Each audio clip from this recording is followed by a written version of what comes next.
Yang pertama ada definisi analisis laporan keuangan. Menurut Harahap tahun 2011, analisis laporan keuangan berarti menguraikan pos-pos laporan keuangan menjadi unit informasi yang lebih kecil dan melihat hubungannya yang bersifat signifikan atau yang mempunyai makna antara satu dengan yang lain, baik antara data kuantitatif maupun non-kuantitatif, dengan tujuan untuk mengetahui kondisi keuangan lebih dalam yang sangat penting dalam proses menghasilkan keputusan yang tepat. Nah, analisis laporan keuangan itu merupakan proses yang mempelajari kecenderungan posisi keuangan untuk menentukan pertimbangan perkembangan perusahaan di masa yang akan datang.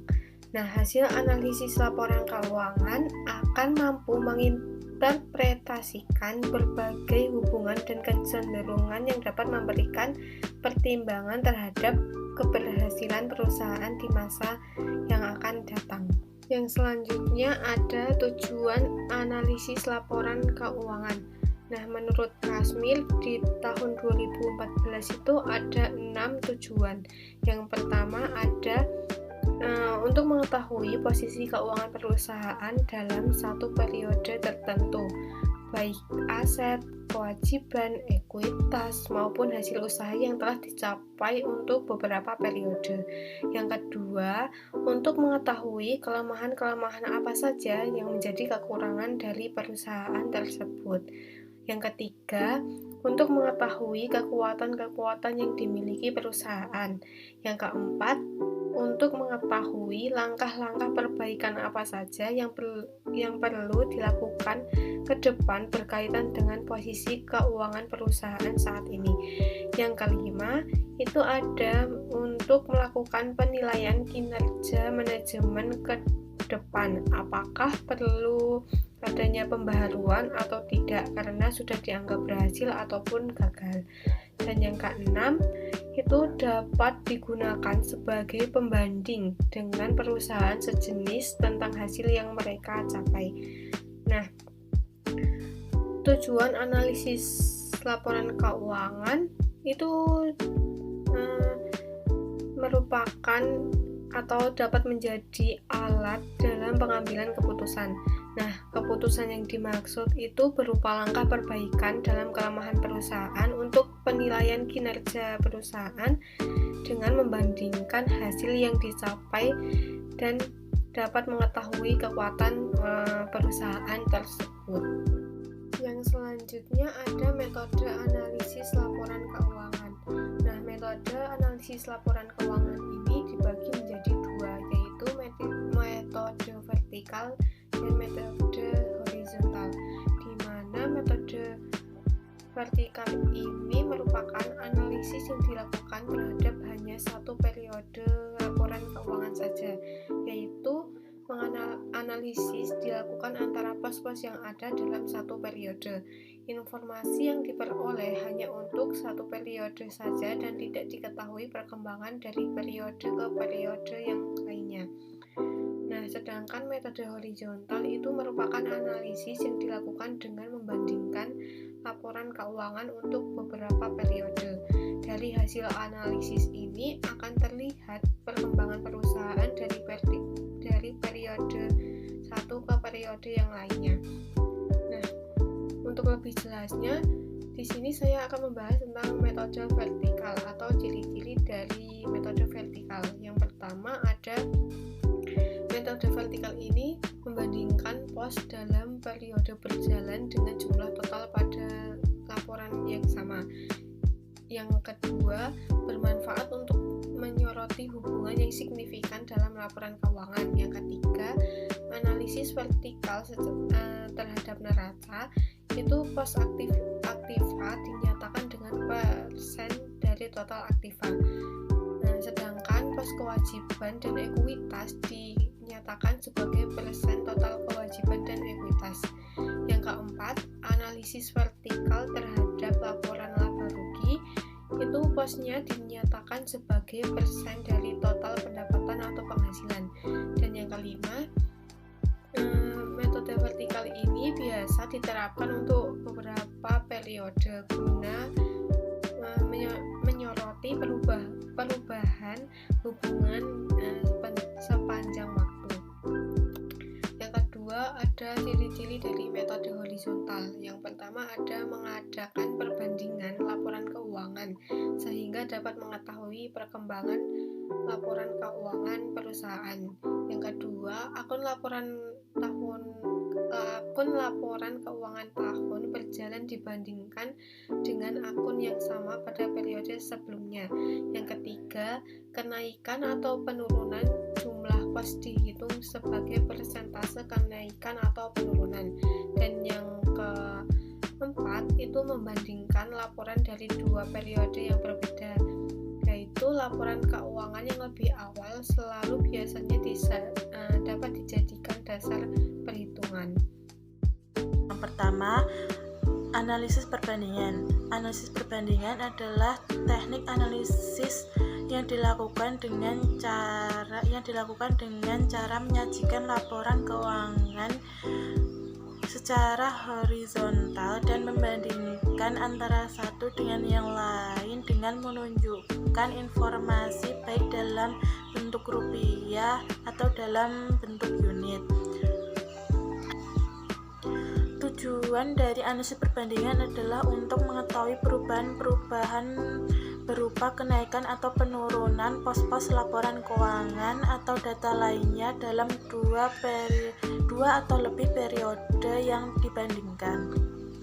Perbandingan antar pos laporan dapat dilakukan melalui yang pertama, perbandingan dalam dua atau beberapa tahun atau horizontal, misalnya laporan keuangan tahun 1993 dibandingkan dengan laporan keuangan tahun 1994. Perbandingan antara tahun 1996, 1995, 1994, dan seterusnya.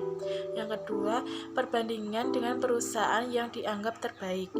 Yang ketiga, perbandingan dengan angka-angka standar industri yang berlaku atau industrial norm di Indonesia. Standar ini belum, tetapi di USA beberapa perusahaan mengkhususkan diri mensuplai informasi rasio ini, misalnya Moody's, Standard & Poor's, dan lain-lain.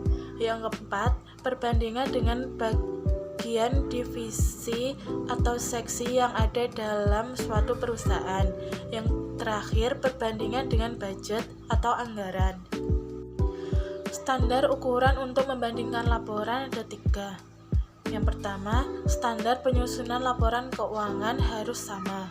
Yang kedua, size atau ukuran dari perusahaan yang dibandingkan harus diperhatikan, bukan berarti harus sama.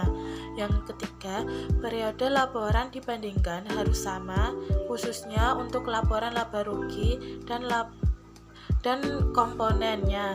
Tidak diperkenankan laporan laba atau rugi 1 tahun dibandingkan dengan laporan laba rugi 1 semester.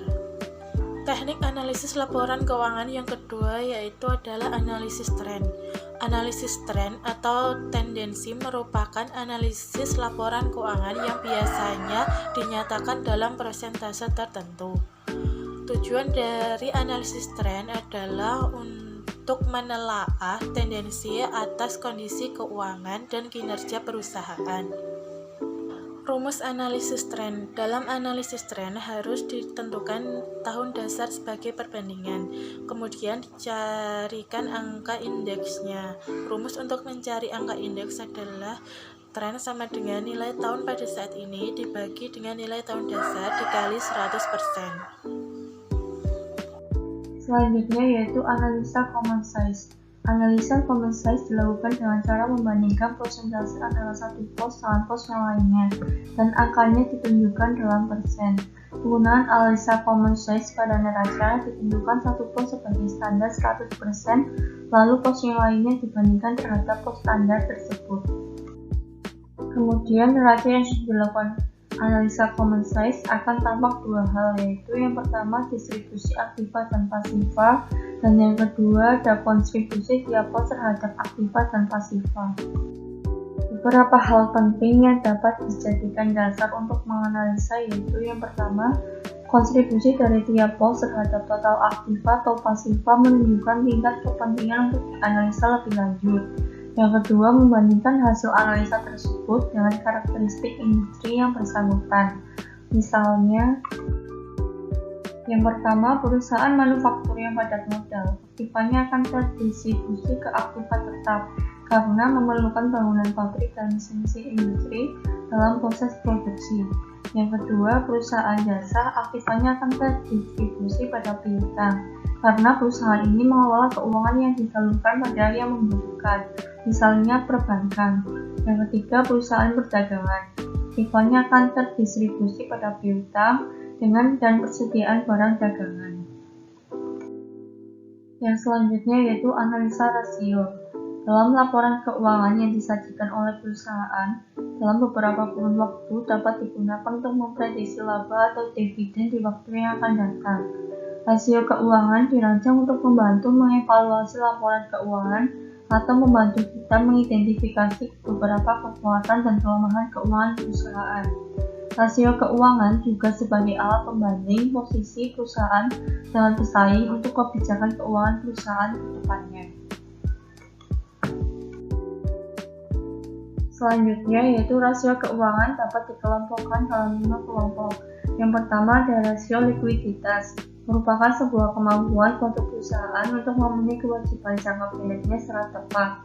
Rasio likuiditas menunjukkan tingkat kemudahan yang relatif suatu aktiva untuk segera dikonversi ke dalam kas dengan sedikit atau tanpa penurunan nilai, serta tingkat kepastian tentang jumlah kas yang dapat diperoleh. Kas merupakan suatu aktiva yang paling liquid, yaitu diantaranya yang pertama ada current ratio, merupakan ukuran yang umum digunakan atas solvensi jangka pendek, kemampuan suatu perusahaan memenuhi kebutuhan hutang jangka pendek ketika jatuh tempo. Rumusnya yaitu aktiva lancar dibagi dengan hutang lancar. Yang kedua ada quick ratio, yaitu rasio secara tepat di mana ukuran uji solvensi jangka pendek yang lebih diteliti daripada rasio lancar, karena pembilangnya mengeliminasi persediaan yang dianggap aktiva lancar yang sedikit tidak liquid dan kemungkinan menjadi sumber kerugian. Rumusnya yaitu aktiva lancar dikurangi dengan kesediaan, kemudian dibagi dengan hutang lancar. Yang ketiga ada cash ratio, merupakan rasio kas dan bank dengan hutang lancar. Untuk mengetahui kemampuan perusahaan untuk melunasi hutang lancarnya tanpa menggunakan piutang dan persediaan. Rumusnya yaitu kas dibagi dengan hutang lancar. Untuk rasio yang kedua yaitu ada rasio solvabilitas atau leverage, yaitu merupakan rasio untuk mengukur seberapa besar perusahaan dibeli dengan hutang. Rasio ini juga memberikan ukuran atas dana yang disediakan pemilik dibandingkan dengan keuangan yang diberikan oleh orang kreditor. Rasio solvabilitas atau leverage terdiri dari 8, yaitu antara lain yang pertama ada debit to total aset atau debit ratio, di mana rasio ini disebut dengan rasio yang melihat perbandingan hutang perusahaan. Rumusnya yaitu total hutang dibagi dengan total aset. Yang kedua ada debit to equity ratio, merupakan ukuran yang dipakai dalam menganalisis laporan keuangan untuk memperlihatkan besarnya jaminan yang tersedia untuk kreditor. Rumusnya yaitu total hutang dibagi dengan modal sendiri. Yang ketiga ada time interest earned, yaitu merupakan rasio kelipatan atas kemampuan membayar bunga. Semakin banyak rasio kelipan membayar bunga, maka perusahaan mampu untuk membayar bunga dengan baik. Rumusnya yaitu laba bersih operasional dibagi dengan beban bunga.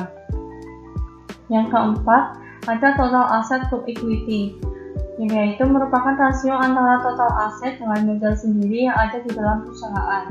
Rumusnya yaitu total aset dibagi dengan modal sendiri. Yang kelima ada fixed asset to equity, yaitu merupakan rasio yang membandingkan antara total aktiva tetap dengan modal sendiri. Rumusnya yaitu fixed asset dibagi dengan modal sendiri. Yang keenam ada current asset to equity, merupakan rasio yang membandingkan antara total aktiva lancar dengan modal sendiri. Rumusnya yaitu current asset dibagi dengan modal sendiri. Yang ketujuh ada inventory to equity, merupakan rasio yang membandingkan antara total persediaan barang dengan modal sendiri. Rumusnya yaitu persediaan barang dibagi dengan modal sendiri. Yang ke-8 ada receivable to equity, yaitu merupakan rasio yang membandingkan antara total piutang dengan modal sendiri. Rumusnya yaitu piutang dagang dibagi dengan modal sendiri.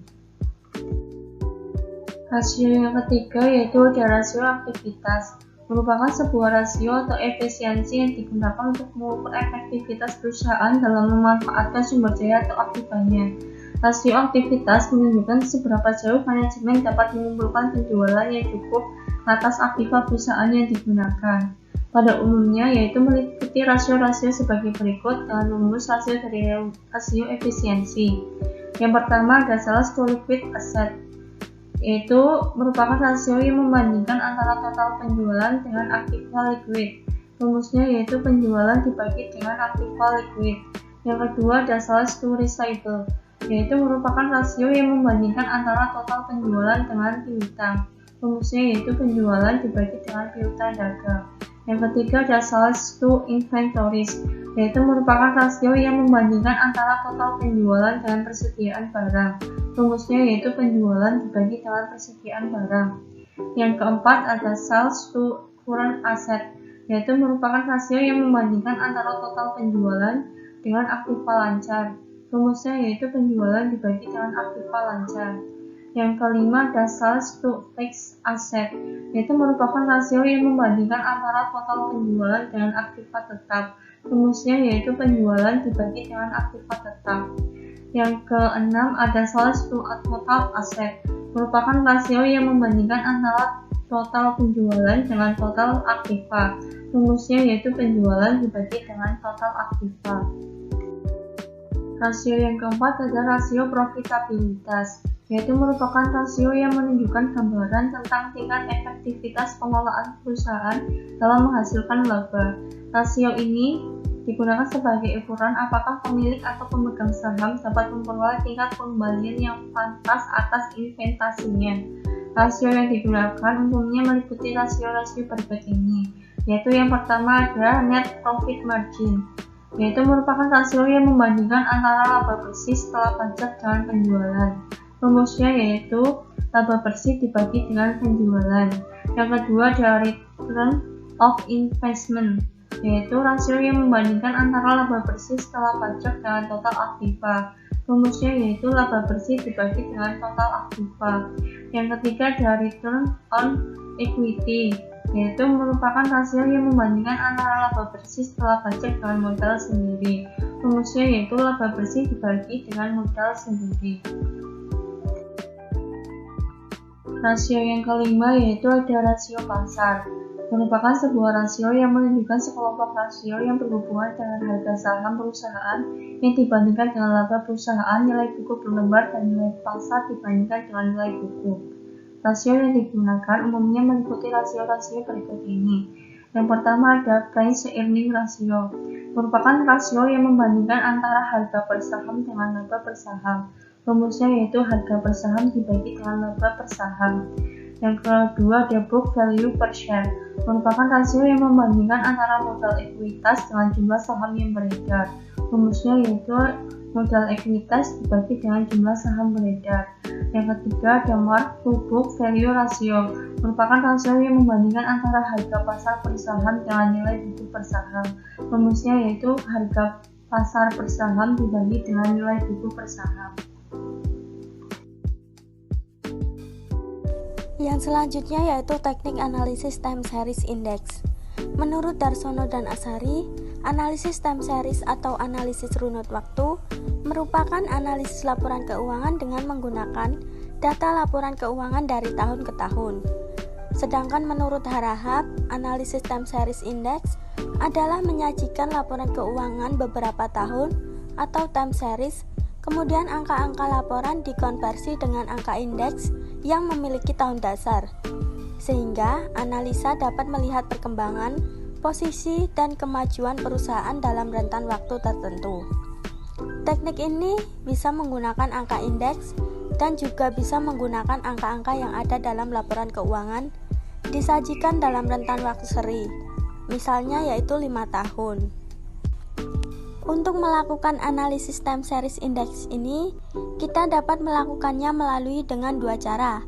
Cara yang pertama yaitu metode statistik dengan cara menghitung garis tren dari laporan keuangan beberapa periode. Cara yang kedua yaitu menggunakan angka indeks. Langkah-langkah untuk melakukan analisis tren berindeks ini yaitu: pertama, menentukan tahun dasar. Yang kedua, menghitung angka-angka yang terdapat dalam laporan keuangan. Yang ketiga, menghitung angka indeks tahun-tahun lainnya dengan menggunakan angka pos laporan keuangan tahun dasar sebagai penyebut. Yang keempat, mengambil keputusan mengenai hal-hal yang harus dilakukan untuk mengantisipasi kecenderungan ini. Yang terakhir yaitu memprediksi kecenderungan yang mungkin bakal terjadi berdasarkan arah dari kecenderungan historis pos laporan keuangan yang dianalisis. Kemudian menurut Raharjo, komponen-komponen dalam time series index ini yaitu: yang pertama, aktiva atau harta. Aktiva yang terdapat pada kolom sebelah kiri neraca mencerminkan struktur kekayaan perusahaan yang menunjukkan dana perusahaan ditanamkan atau dialokasikan pada pos-pos apa saja. Yang kedua, kewajiban atau hutang. Kewajiban atau hutang merupakan pengorbanan ekonomis yang wajib dilakukan oleh perusahaan di masa yang akan datang dalam bentuk penyerahan aktiva atau pemberian jasa yang disebabkan oleh tindakan atau transaksi pada masa sebelumnya. Yang ketiga yaitu modal atau ekuitas. Modal ini merupakan kekayaan bersih perusahaan setelah dikurangi semua hutang-hutangnya. Selanjutnya, break-even point atau BEP. BEP merupakan suatu kondisi perusahaan di mana dalam operasionalnya tidak mendapat keuntungan dan juga tidak menderita kerugian. Analisa break-even point adalah teknik analisa untuk mempelajari hubungan antara volume penjualan dan profitabilitas. Analisa ini juga disebut sebagai analisa impas, yaitu suatu metode untuk menentukan titik tertentu di mana penjualan dapat menutup biaya dan juga menunjukkan besarnya keuntungan atau kerugian perusahaan jika penjualan melampaui atau berada di bawah titik. Metode perhitungan BEP. BEP umumnya dapat dihitung dengan 3 metode. Metode yang pertama yaitu metode persamaan. Metode persamaan merupakan metode yang berdasarkan pada pendekatan laporan laba rugi dengan persamaan dasar yaitu sebagai berikut. Penghasilan total sama dengan biaya total. Penghasilan total sama dengan biaya variabel ditambah biaya tetap. Persamaan tersebut dapat diuraikan dalam rumus berikut ini. PX sama dengan A plus BX, di mana P merupakan harga jual per unit produk, X merupakan unit produk yang dijual atau yang diproduksi, A total biaya tetap, B biaya variabel setiap unit produk. Dari persamaan di atas dapat diuraikan menjadi rumus BEP sebagai berikut. Yang pertama yaitu break-even point dalam satuan uang penjualan. Rumusnya yaitu BEP rupiah sama dengan A dibagi 1 dikurangi BX dibagi PX. Yang kedua, break-even point dalam unit produk. Rumusnya yaitu BEP unit sama dengan A dibagi P dikurangi B. Pada keadaan titik impas, laba operasionalnya sama dengan 0, sehingga akan menghasilkan jumlah produk dalam satuan unit maupun satuan uang penjualan yang dijual mencapai titik impas ditambah biaya tetap. Metode yang kedua yaitu metode kontribusi unit. Menurut Shimamura, metode ini merupakan variasi metode persamaan karena setiap unit atau satuan produk yang terjual akan menghasilkan jumlah margin kontribusi tertentu yang mampu menutup biaya tetap. Metode kontribusi unit merupakan metode jalan pintas di mana harus diketahui nilai margin kontribusinya. Margin kontribusi merupakan hasil pengurangan pendapatan dari penjualan dengan biaya variabel, sedangkan rasio margin kontribusi merupakan margin kontribusi dibagi dengan penjualan. Untuk mencari titik impas rumusnya yaitu sebagai berikut. BEP unit sama dengan biaya tetap dibagi margin kontribusi per unit. Dan untuk BEP rupiah rumusnya yaitu biaya tetap dibagi rasio margin kontribusi. Metode yang ketiga yaitu metode grafis. Manajer dapat menggambarkan titik impas melalui grafis. Grafis titik impas akan menunjukkan volume penjualan pada sumbu X atau garis horizontal dan biaya akan terletak pada sumbu Y atau garis vertikal. Sedangkan titik impas akan terletak pada perpotongan antara garis pendapatan dan garis biaya. Garis sebelah kiri garis impas menunjukkan sisi kerugian, sedangkan sisi kanan menunjukkan sisi laba usaha. Teknik analisis yang ketujuh adalah teknik analisis tingkat kesehatan. Yang dimaksud dengan tingkat kesehatan yaitu hasil penilaian secara kualitatif atas berbagai aspek yang mempengaruhi kondisi atau kinerja perusahaan. Penilaian tersebut dilakukan terhadap berbagai aspek seperti faktor modal kualitas aset, manajemen, rentabilitas atau hasil perolehan investasi, likuiditas atau posisi keuangan kas suatu perusahaan, dan sensitivitas terhadap risiko pasar. Terdapat beberapa metode yang dapat digunakan untuk menilai tingkat kesehatan bank, antara lain yang pertama yaitu ada CAMEL atau Capital, Asset, Management, Earnings, dan Liquidity. Yang kedua ada CAMELS atau Capital, Asset, Management, Earnings, Liquidity, dan Sensitivity to Market Risk. Yang ketiga ada RGEC atau Risk Profile, Good Corporate Governance, Earnings, dan Capital. Metode RGEC inilah yang digunakan untuk melakukan penilaian terhadap tingkat kesehatan bank saat ini karena merupakan penyempurnaan dari metode-metode sebelumnya. Cakupan penilaian metode RGEC meliputi faktor-faktor sebagai berikut. A. Rasio risk profile atau profil resiko dibagi menjadi 3. Yang pertama, risiko kredit. Risiko kredit adalah risiko akibat kegagalan debitur atau pihak lain dalam memenuhi kewajiban kepada bank. Risiko kredit dapat bersumber dari berbagai aktivitas fungsional bank seperti pengkreditan, investasi, pembiayaan, dan lain sebagainya. Untuk rumusnya yaitu NPF sama dengan pembiayaan bermasalah dibagi total pembiayaan dikali 100%. Yang kedua, itu ada risiko likuiditas. Adalah akibat ketidakmampuan dari bank untuk memenuhi kewajiban yang jatuh tempo dari sumber pendanaan arus kas dan atau dari aset likuid berkualitas tinggi yang dapat digunakan tanpa mengganggu aktivitas dan kondisi keuangan bank. Untuk rumusnya yaitu FDR sama dengan total pembiayaan dibagi DPK dikali 100%. Untuk yang ketiga yaitu rasio Good Corporate Governance adalah suatu proses atau struktur yang digunakan untuk mengarahkan dan mengelola bisnis dan akuntabilitas perusahaan dengan tujuan mempertinggi nilai saham dalam jangka panjang dengan tetap memperhatikan kepentingan stakeholders lain. Kemudian yang B yaitu rasio earnings atau rentabilitas dibagi menjadi 3. Yang pertama, return on asset atau ROA, yaitu perbandingan antara laba sebelum pajak terhadap rata-rata total aset atau total aktiva dan merupakan rasio yang mengukur kemampuan bank dalam memperoleh laba. Rumusnya yaitu ROA sama dengan laba sebelum pajak dibagi rata-rata total aset dikali 100%. Kemudian yang kedua yaitu return on equity atau ROE, yaitu perbandingan antara laba bersih terhadap total modal, merupakan rasio untuk mengukur kemampuan manajemen bank dalam mengelola aset atau kapital yang ada untuk mendapatkan laba. Rumusnya yaitu ROE sama dengan laba bersih dibagi ekuitas dikali 100%. Yang ketiga yaitu rasio beban operasional terhadap pendapatan operasional, adalah rasio efisiensi yang digunakan untuk mengukur kemampuan manajemen bank dalam mengendalikan biaya operasional terhadap pendapatan operasional. Rumusnya BOPO sama dengan beban operasional dibagi pendapatan operasional dikali 100%. Kemudian yang C yaitu rasio kapital atau permodalan.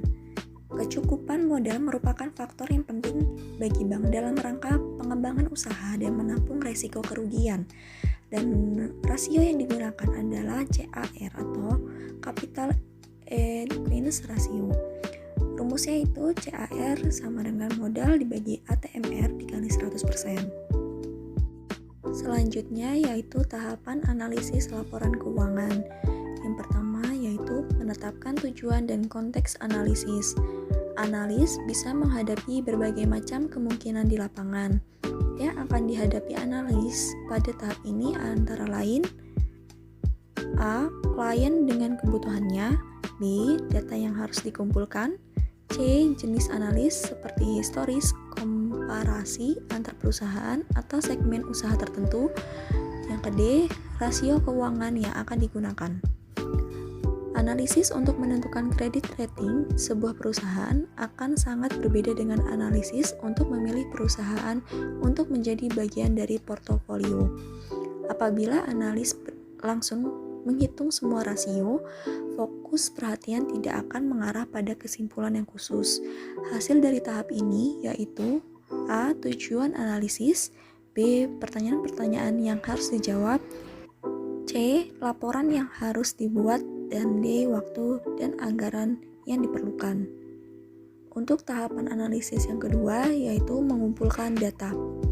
Data yang dikumpulkan akan tergantung pada tujuan analisis.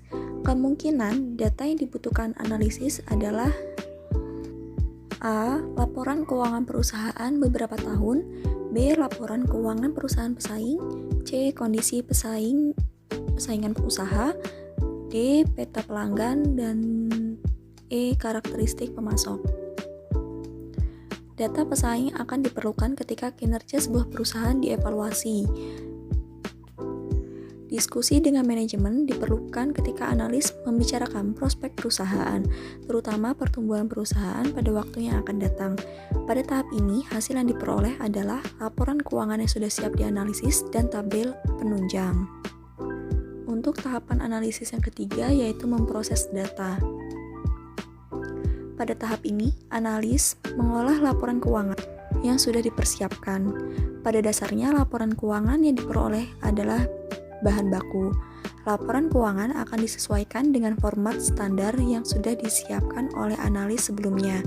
Pada tahap ini, akan terjadi penyesuaian atas laporan keuangan sehingga formatnya sesuai dengan kebutuhan.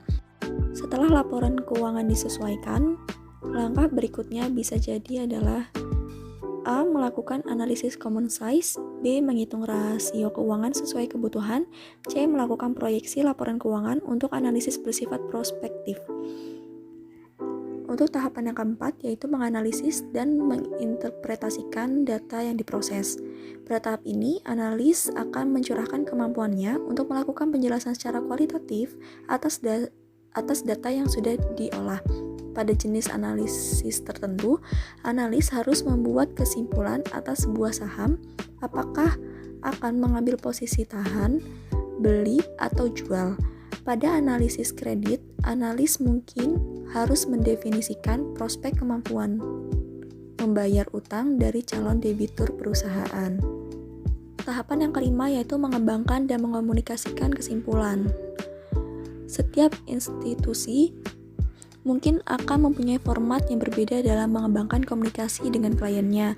Penyajian kesimpulan dari sisi kreditor akan sangat berbeda formatnya dengan penyajian dari sisi investor. Dari sisi investor, mungkin analisis akan menyajikan kesimpulan atas kinerja perusahaan yang dianalisisnya beserta aksesori berupa informasi pendukung kesimpulan dan rekomendasinya. Misalnya, A. Kinerja historis, B. Proyeksi pertumbuhan usaha, C. Proyeksi laba, dan D. Perhitungan valuasi. Untuk tahapan yang keenam, yaitu melakukan tindak lanjut. Contoh yang paling mudah untuk tindak lanjut adalah pada penentuan kredit rating sebuah perusahaan. Seorang analis kredit pada saat komunikasi akan menyebutkan kredit rating yang diterima oleh sebuah perusahaan. Misalnya X, beberapa bulan kemudian ternyata perusahaan tersebut mengalami penurunan kemampuan dalam memperoleh laba dan sekaligus untuk melunasi kewajibannya. Pada saat itu, analis tersebut bisa jadi akan melakukan peninjauan kembali atas kredit ratingnya. Hasil peninjauan kembali tersebut mungkin akan menghasilkan kesimpulan A. Kredit rating tetap sama, hanya outlook-nya berbeda. B. Kredit rating turun. Dua hal tersebut hanya sebagai contoh saja.